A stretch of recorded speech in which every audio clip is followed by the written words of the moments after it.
So hey everyone, this is me Ekta Mishra and this is our 6th lecture of pregnancy and embryonic development. ठीक है, तो इससे पहले हमने implantation के बारे में पढ़ा था. ठीक है, तो इम्प्लांटेशन एक ऐसी प्रोसेस होती है जिसमें ब्लास्टोसिस्ट यूथेरस की सबसे अंदर की लेयर, जिसे एंडोमेट्रियम बोलते हैं, उससे जाकर जुड़ जाता है. अब इम्प्लांटेशन के बाद प्रेगनेंसी की शुरुआत होती है जिसमें एम्ब्रियोनिक डेवलपमेंट होता है. ठीक है, तो स्टार्ट करते हैं अपने इस टॉपिक को. After implantation finger like projections appear on the trophoblast called chronic villi. अब देखिए इम्प्लांटेशन के बाद क्या होता है, जो ट्रोफोब्लास्ट होती है. ठीक है, अब ट्रोफोब्लास्ट क्या होता है, ब्लास्टोसिस्ट की आउटर लेयर होती है. ठीक है, अब इस ट्रोफोब्लास्ट में फिंगर लाइक प्रोजेक्शन बनते हैं जिन्हें हम क्रॉनिक विलाई बोलते हैं. ठीक है, which are surrounded by the uterine tissue and maternal blood. और ये जो क्रॉनिक विलाई रहती हैं ये सराउंडेड रहती हैं, मतलब क्रॉनिक विलाई के चारों तरफ uterine tissue and maternal blood मिलता है. अब मैटरनल ब्लड मीन्स मदर का ब्लड. ठीक है, the chronic villi and uterine tissue become interdigitated with each other and jointly form a structural and functional unit between developing embryo यानी fetus and maternal body called placenta. अब देखिए implantation के बाद जो trophoblast की layer होती है उसमें क्रॉनिक विलाई बनते हैं. फिर ये विलाई यूटेराइन टिश्यू के साथ मिल जाते हैं. उसके बाद ये एक स्ट्रक्चरल एंड फंक्शनल यूनिट बनाते हैं जिसे हम प्लेसेंटा बोलते हैं. ठीक है, और जो प्लेसेंटा होता है वो डेवलपिंग एम्ब्रियो को मैटरनल बॉडी से जोड़ कर रखता है, मतलब मदर की बॉडी से जोड़ के रखता है. ठीक है, तो बेसिकली ये बोला गया है कि जो क्रॉनिक विलाई है वो यूटेराइन टिश्यू के साथ मिलकर प्लेसेंटा बनाती है. ठीक है, The placenta facilitate the supply of oxygen and nutrients to the embryo. अब देखिए जो प्लेसेंटा है वो एम्ब्रियो को ऑक्सीजन एंड न्यूट्रिएंट्स सप्लाई करता है. ठीक है, and also removal of carbon dioxide and excretory waste material produce by the embryo. अब देखिए एम्ब्रियो की बॉडी से carbon dioxide and waste material produce होते हैं. ठीक है, जो उसकी बॉडी से बाहर निकलना ज़रूरी है. ठीक है, तो बेसिकली यहाँ पे हमने दो काम देखे प्लेसेंटा के. क्या, पहला ये कि एम्ब्रियो को ऑक्सीजन एंड न्यूट्रिएंट्स सप्लाई कराता है, इसके साथ साथ एम्ब्रियो के अंदर जो भी वेस्ट प्रोड्यूस होते हैं, ठीक है, उसको भी एम्ब्रियो से क्या करता है, एम्ब्रियो की बॉडी से बाहर निकालता है. ठीक है, the placenta is connected with the embryo through an umbilical cord which help in the transport of substance to make and form the embryo. अब देखिए जो प्लेसेंटा है वो एम्ब्रियो से अम्बिलिकल कॉर्ड यानी नाभि के थ्रू कनेक्टेड होता है. ठीक है, तो बेसिकली क्या हो गया, एम्बी मीन्स मदर की बॉडी, उसके बाद से क्या होगा प्लेसेंटा, उसके बाद से क्या हो जाएगा अम्बिलिकल कॉर्ड. ठीक है, अम्बिलिकल, हम केवल अम्बिलिकल लिख दे रहे हैं. अम्बिलिकल कॉर्ड के बाद क्या होगा एम्ब्रियो. ठीक है, सो आई होप समझ में आ गया होगा. देखिए मदर की बॉडी से ऑक्सीजन एंड न्यूट्रिएंट्स जो होंगे वो प्लेसेंटा के थ्रू होते हुए कहाँ जाएंगे, अम्बिलिकल कॉर्ड में. ठीक है, कहाँ जाएंगे, अम्बिलिकल कॉर्ड के थ्रू वो एम्ब्रियो के अंदर जाएंगे. ठीक है, मीन्स मदर की बॉडी से ऑक्सीजन जो होगा वो प्लेसेंटा के थ्रू, ये प्लेसेंटा आपका इसके थ्रू, ठीक है, और फिर अम्बिलिकल कॉर्ड के थ्रू एम्ब्रियो तक पहुंचेगा. एंड सेम उसी तरीके से एम्ब्रियो के अंदर से जो वेस्ट मटेरियल बनेगा वो अम्बिलिकल कॉर्ड से प्लेसेंटा के थ्रू बाहर आएगा.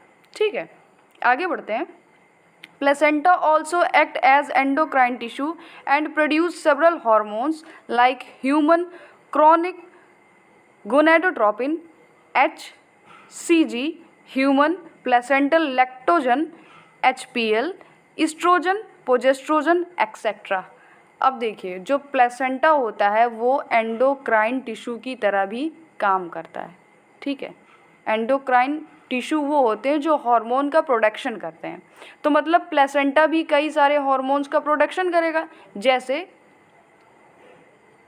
ह्यूमन क्रोनियोनिक गोनेडोट्रोपिन, उसके बाद से ह्यूमन प्लेसेंटल लैक्टोजन, उसके बाद इस्ट्रोजन, प्रोजेस्ट्रोजन एक्सेट्रा। देखिए अब आपको एक एग्जांपल के थ्रू बताते हैं, जैसे प्रेगा न्यूज़ आप सब जानते होंगे, ठीक है। प्रेगा न्यूज़ एक किट होती है, ठीक है। इसका काम ये होता है कि वुमेन जो होती है इसकी मदद से पता लगाती है कि वो प्रेग्नेंट है या नहीं है। तो बेसिकली वो वुमेन अपनी यूरिन की कुछ ड्रॉप को उसमें बने हुए होल के अंदर डालेगी, ठीक है। देखिए कुछ ऐसा आपका होता है, ठीक है। तो यहाँ पे इंडिकेटर लगे होते हैं, ठीक है। तो क्या होगा, वुमेन अपने यूरिन के कुछ ड्रॉप को इस होल के अंदर डालेगी, ठीक है। अब वहाँ पे एक इंडिकेटर होता है, जैसे वुमेन ने यूरिन को डाला, उसमें यूरिन के ड्रॉप को डाला, तो क्या होगा, वहाँ पे जो इंडिकेटर होता है उसका कलर चेंज हो जाएगा, ठीक है। अगर वो कलर चेंज हो गया तो इसका मतलब वुमेन क्या है, प्रेग्नेंट है। एंड अगर कलर चेंज नहीं हुआ तो वुमेन प्रेग्नेंट नहीं है। अब आप सोच रहे होंगे कि यूरिन के अंदर भाई ऐसा क्या होता है जिससे कलर चेंज हो जाता है और जिससे ये पता लग जाता है कि वुमेन प्रेग्नेंट है या फिर प्रेग्नेंट नहीं है, ठीक है। तो बेसिकली यूरिन के अंदर क्या होता है, HCG, ठीक है। यही हार्मोन यूरिन के अंदर क्या होता है, प्रेजेंट होता है। और ये तब प्रेजेंट होता है जब वुमेन क्या होती है, प्रेग्नेंट होती है, ठीक है। तो जो प्रेगा न्यूज़ या और भी सारे प्रोडक्ट आते हैं वो HCG को डिटेक्ट कर पाते हैं, ठीक है। और ये वुमेन की बॉडी में तभी बनता है जब वुमेन क्या होती है, प्रेग्नेंट होती है। तो बेसिकली हमारा कहना ये है कि वुमेन के यूरिन में HCG होता है, तो ये सिर्फ प्रेगनेंसी के टाइम पर ही वुमेन के बॉडी में बनता है। तो जब वुमेन यूरिन ड्रॉप डालेगी, अगर उसमें HCG प्रेजेंट होगा तो कलर चेंज होगा, अगर नहीं होगा तो कलर चेंज नहीं होगा। इससे पता चल जाएगा कि वुमेन प्रेग्नेंट है या फिर प्रेग्नेंट नहीं है, ठीक है। सो आई होप समझ में आ गया होगा आप लोग को। In the later phase of pregnancy a hormone called relaxin is also secreted by the ovary. अब देखिए प्रेगनेंसी के लेटर फेज में ओवरी से एक हार्मोन निकलता है जिसे हम क्या बोलते हैं, रिलैक्सिन, ठीक है। इस रिलैक्सिन का काम है चाइल्ड बर्थ को प्रमोट करना, ठीक है। बेसिकली रिलैक्सिन का मेनली काम क्या होता है, वो पेल्विक रीजन के लिगामेंट को रिलैक्स करता है, इसीलिए इसका नाम रिलैक्सिन है, ठीक है। और सर्विक्स की वृत्त को क्या कर देता है, बढ़ाता है, मतलब चौड़ा कर देता है, जिससे जो डिलीवरी है वो अच्छे से हो पाए, ठीक है। तो ये काम होता है आपका रिलैक्सिन का। अब आगे बढ़ते हैं। Let us remember the HCG, HPL and relaxin are produce in human only during pregnancy, ठीक है। अब देखिए वुमेन अगर प्रेग्नेंट है तभी उसकी बॉडी में ये सारे हार्मोन्स क्या होंगे, बनेंगे। अगर प्रेग्नेंट नहीं है तो वुमेन की बॉडी में ये सारे हार्मोन्स नहीं बनेंगे, ठीक है। In additional during pregnancy the level of other hormones like oestrogen, progesterone, cortisol, prolactin, thyroxine etcetera are increased several fold in the maternal blood. अब देखिए अगर कोई भी वुमेन प्रेग्नेंट है तो उसके ब्लड में estrogen, progesterone, cortisol, prolactin, thyroxine इन सब हार्मोन का लेवल काफ़ी ज़्यादा हो जाएगा, ठीक है, बढ़ जाएगा। आगे बढ़ते हैं।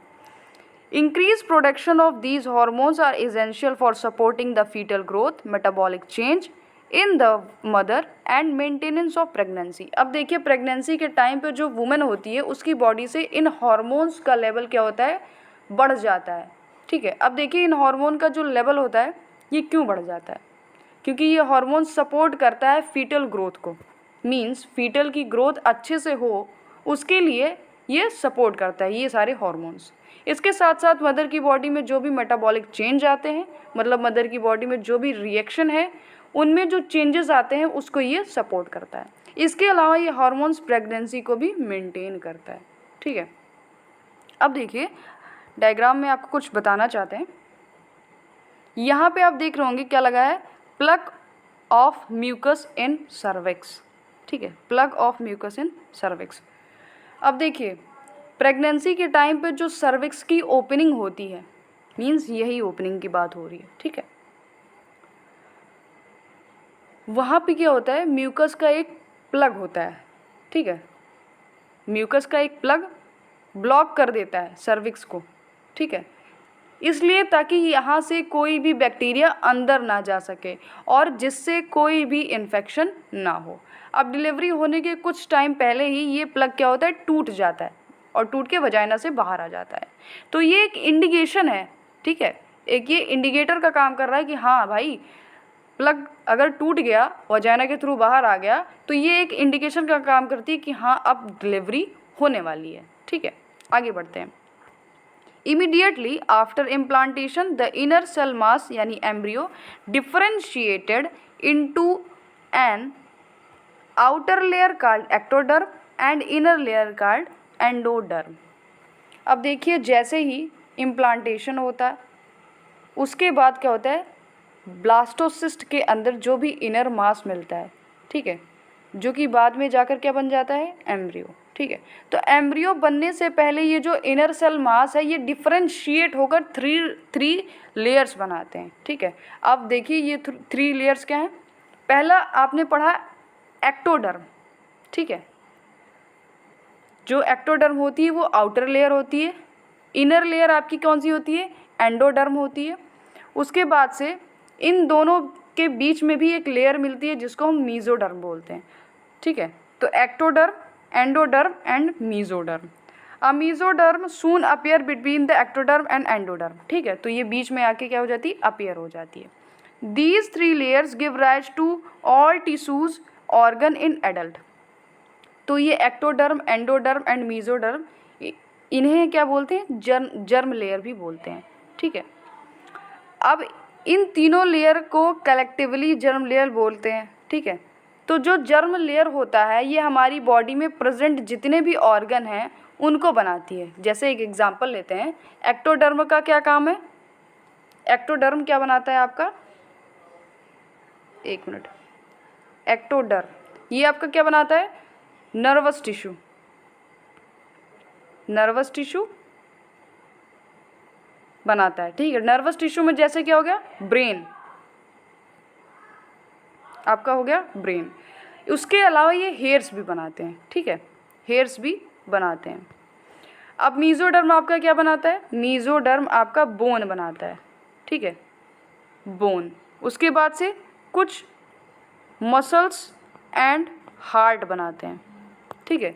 मीजोडर्म आपका कुछ मसल्स और क्या बनाएगा, हार्ट बनाएगा। उसके बाद एक्टोडर्म आता है, एक्टोडर्म क्या बनाता है, लीवर एंड पैंक्रियाज बनाता है, ठीक है। तो आई थिंक आप लोग को यहाँ तक समझ में आ गया होगा।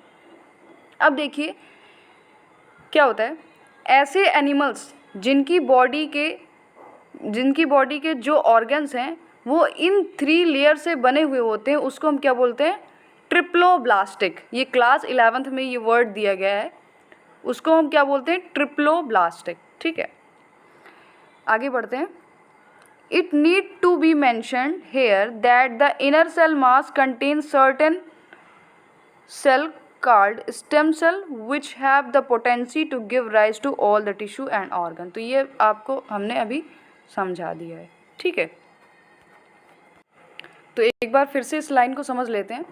देखिए जो इनर सेल मास होती है, ठीक है, जो बाद में डिवाइड करके एम्ब्रियो बनाती है, ठीक है। तो ये इनर सेल मास, इनमें कुछ सेल्स पाए जाते हैं जिन्हें हम स्टेम सेल बोलते हैं, ठीक है।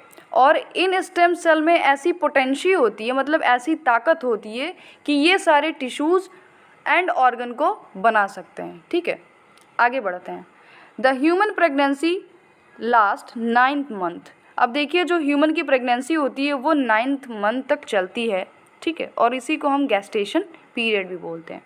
In human being after 1 month of pregnancy the embryo's heart is formed। अब देखिए ह्यूमन फीमेल में, वैसे तो ह्यूमन बीन लिखा है तो ह्यूमन बीन में फीमेल ही होगी भाई, मेल तो प्रोड्यूस नहीं करेंगे, ठीक है। तो जाहिर सी बात है, कॉमन सेंस लगाओ ठीक है। वैसे ह्यूमन बीन ठीक है, लिखा है तो NCERT लिखा है भाई, तो गलत भी लिखा रहेगा तो भी सही मानना है, ठीक है। तो क्या होता है, ह्यूमन फीमेल में प्रेगनेंसी के पहले महीने में एम्ब्रियो का हार्ट बन जाता है, ठीक है। The first sign of growing foetus may be noticed by listening the heart sound carefully through the stethoscope. अब देखिए डॉक्टर स्टेथोस्कोप की हेल्प से फीटस का जो हार्ट है उसके साउंड को केयरफुली सुनना मतलब सुनने की कोशिश करते हैं। ठीक है, अगर साउंड आ रही है तो मतलब फीटस क्या कर रहा है, अच्छे से ग्रो कर रहा है। ठीक है, by the end of second month of pregnancy the foetus developed limb and digit. अब प्रेगनेंसी का जब सेकेंड मंथ कंप्लीट हो जाता है, ठीक है, तो फीटस का लिम्फ्स यानी हाथ पांव और डिजिट्स यानी उंगलियों का डेवलपमेंट शुरू हो जाता है, मतलब बेसिकली होने लगता है उस समय पे। ठीक है, आगे बढ़ते हैं। सॉरी एक minute. By the end of 12 week यानी first trimester most of the major organ system are formed, for example the limbs and external genital organ as well developed. अब देखिए क्या होता है,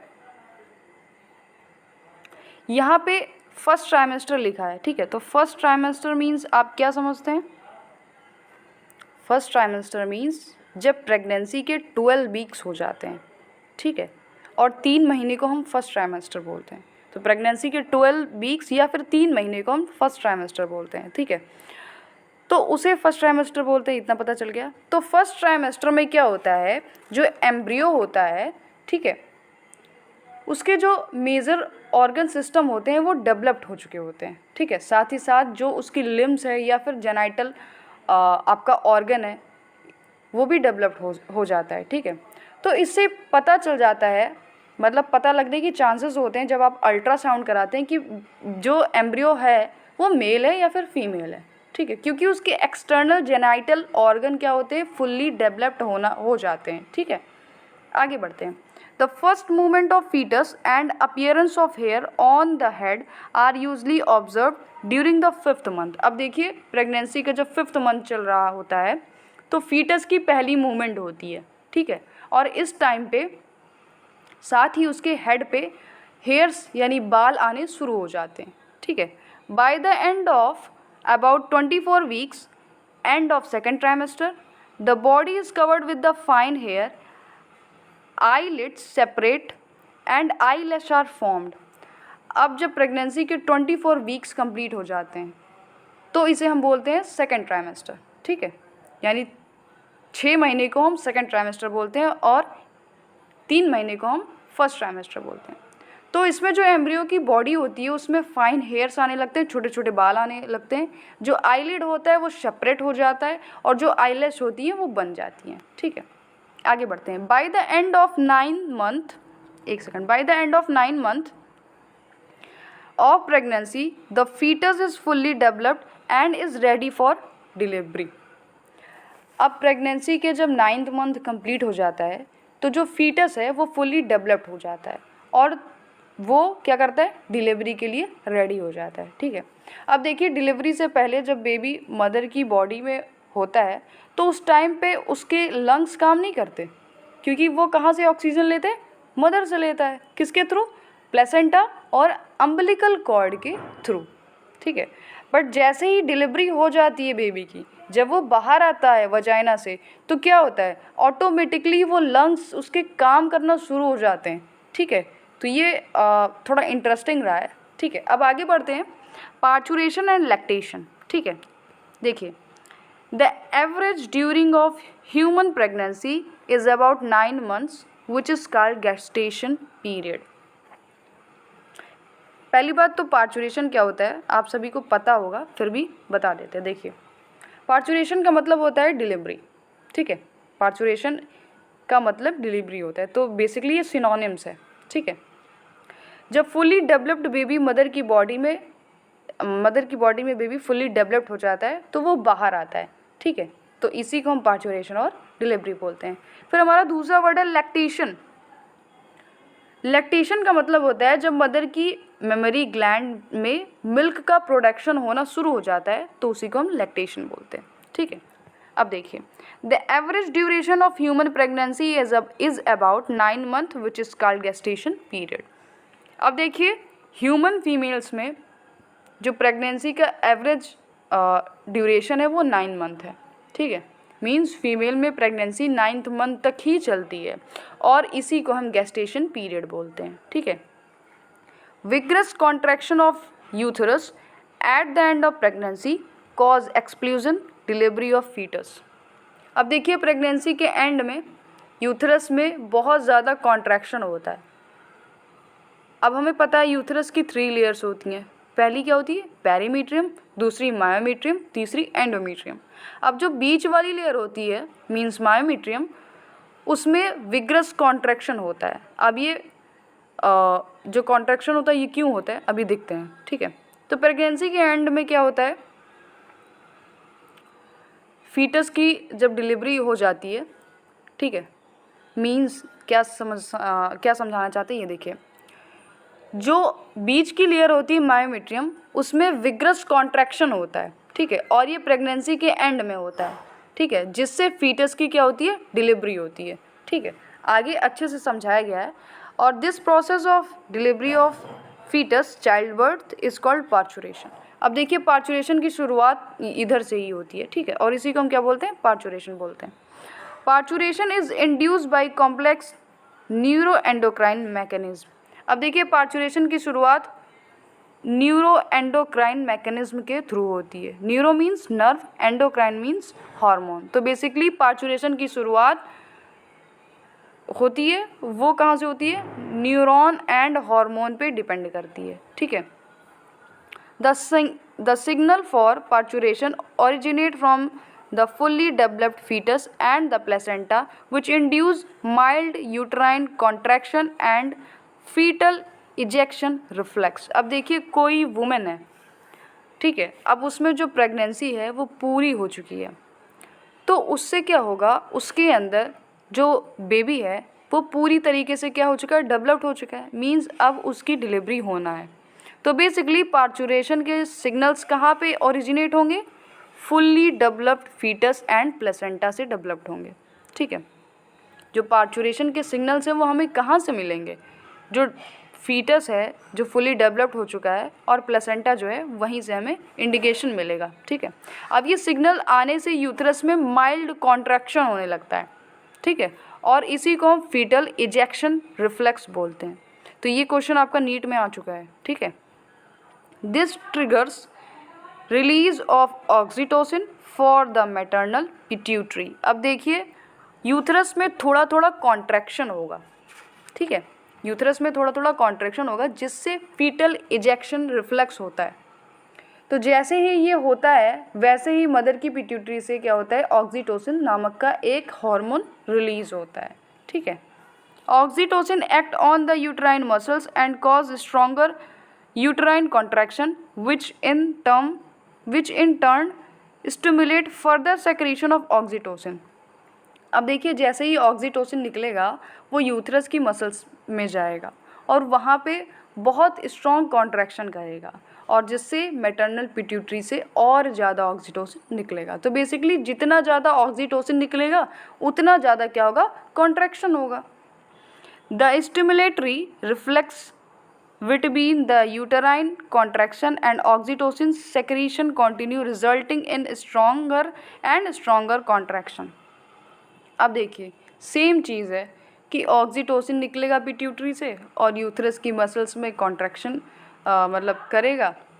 अब जब यूथरस में कॉन्ट्रैक्शन आपका होगा तो उससे ज़्यादा ऑक्सीटोसिन निकलता है, ठीक है, जिससे कि स्ट्रॉन्ग एंड स्ट्रॉन्ग कॉन्ट्रैक्शन होता है, ठीक है।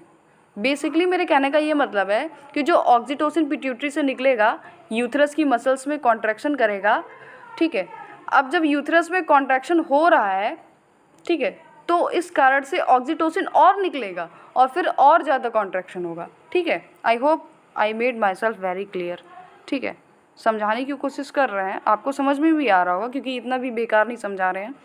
This lead to explosion of baby out of uterus through the birth canal parturition. अब बहुत ज़्यादा ऑक्सीटोसिन होने से ज़्यादा कॉन्ट्रैक्शन होता है तो इससे पार्चुरेशन यानी बेबी की डिलीवरी हो जाती है, ठीक है, और वो बेबी बर्थ कैनाल के थ्रू बाहर आ जाता है, ठीक है। तो ये क्वेश्चन इंपॉर्टेंट है कि पार्चुरेशन में कौन सा हार्मोन रिस्पॉन्सिबल होता है। तो बेसिकली ऑक्सीटोसिन नाम का हार्मोन पार्चुरेशन में आपका क्या होता है, रिस्पॉन्सिबल होता है, ठीक है। अब बर्थ कैनाल सभी को पता होगा किससे बना है, सर्वाइकल कैनाल प्लस वजाइना को मिलाकर हम क्या बोलते हैं, बर्थ कैनाल, ठीक है। तो बेबी यहीं से बाहर आएगा। Soon after the infant is delivered, the placenta is also expelled out of the uterus. अब देखिए, जैसे ही इन्फेंट की डिलीवरी हो जाती है, मींस जैसे ही इन्फेंट मदर की बॉडी से बाहर आ जाता है, तो जो प्लेसेंटा है वो भी यूथरस से बाहर आ जाता है, और फिर डॉक्टर उसको क्या करते हैं, काट देते हैं प्लेसेंटा को। What do you think the doctor inject to induce delivery? अब यहाँ पे एक सवाल पूछा गया, क्वेश्चन, कि डॉक्टर डिलीवरी को इंड्यूस करने के लिए क्या इंजेक्ट करते हैं। तो बेसिकली ऑक्सीटोसिन का इंजेक्शन देते हैं, ठीक है। फीमेल को ऑक्सीटोसिन का क्या देंगे, इंजेक्शन देंगे, जिससे फीमेल की यूथरस में क्या होगा, कॉन्ट्रैक्शन होगा और बेबी आसानी से बाहर आ जाएगा, ठीक है। आगे बढ़ते हैं। The mammary gland of the female undergo differentiation during pregnancy and start producing milk towards the end of pregnancy by the process called lactation।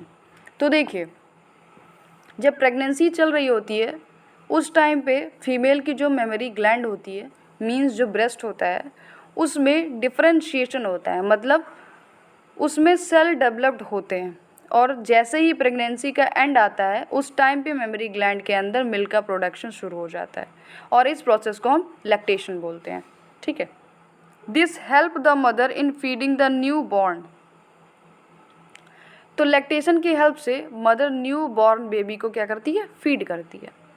The milk produce during the initial few days of lactation is called colostrum, which contain several antibodies absolutely essential to develop resistance for the newborn babies। देखिए, lactation के शुरुआती दिनों में क्या होता है, जो milk produce होता है उसे हम कोलेस्ट्रम बोलते हैं, ठीक है। ये बेसिकली येलो कलर का होता है, एंड इस कोलेस्ट्रम के अंदर कई सारी एंटीबॉडीज़ मिलती हैं। एंटीबॉडीज़ क्या होती है, वो चीज़ होती हैं जो क्या करता है कि हमें बीमारी से बचाती है, ठीक है। और जो कोलेस्ट्रम के अंदर एंटीबॉडीज़ होती है उसका क्या नाम होता है, IgA, उसका नाम क्या होता है, IgA, ठीक है। तो जो न्यू बॉर्न बेबी है वो बेसिकली सक करेगा मदर की ब्रेस्ट से मिल्क को, ठीक है, जिससे कोलेस्ट्रम न्यू बॉर्न बेबी के बॉडी में जाएगा, ठीक है।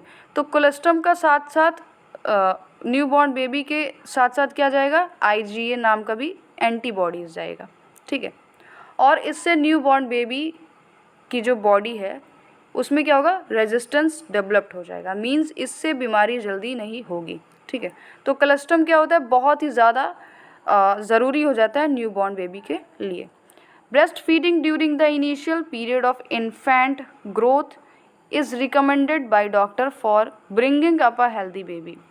तो देखिए, डॉक्टर के द्वारा ये सलाह दी जाती है कि अगर आपको एक हेल्दी बेबी चाहिए तो आपको क्या कराना होगा, ब्रेस्ट फीडिंग करानी होगी, ठीक है। बच्चे को माँ का दूध देना क्या होता है, ज़रूरी होता है, तो ये हर एक डॉक्टर बोलता है, ठीक है। आपने देखा होगा कि जो भी मदर या जो भी फीमेल अपने बच्चे को ब्रेस्ट फीडिंग नहीं कराती है उनके बच्चे बहुत ज़्यादा हेल्दी नहीं होते हैं, ठीक है। उनको आए दिन कोई ना कोई बीमारी होती रहती है, क्योंकि ये कोलेस्ट्रम जो होता है बहुत ज़्यादा इंपॉर्टेंट हो जाता है, ठीक है। ये एक्चुअली एंटीबॉडीज़ है जिसमें IgA पाया जा रहा है, तो ये बहुत ज़्यादा ज़रूरी हो जाता है बच्चे के लिए, ठीक है। सो आई थिंक आप लोग को यहाँ तक समझ में आ गया होगा, ठीक है। तो हमारा ये चैप्टर यहाँ पे ख़त्म हो जाता है। So please like share and subscribe my videos, my channel, ठीक है। थैंक यू, पढ़ते रहिए, धन्यवाद।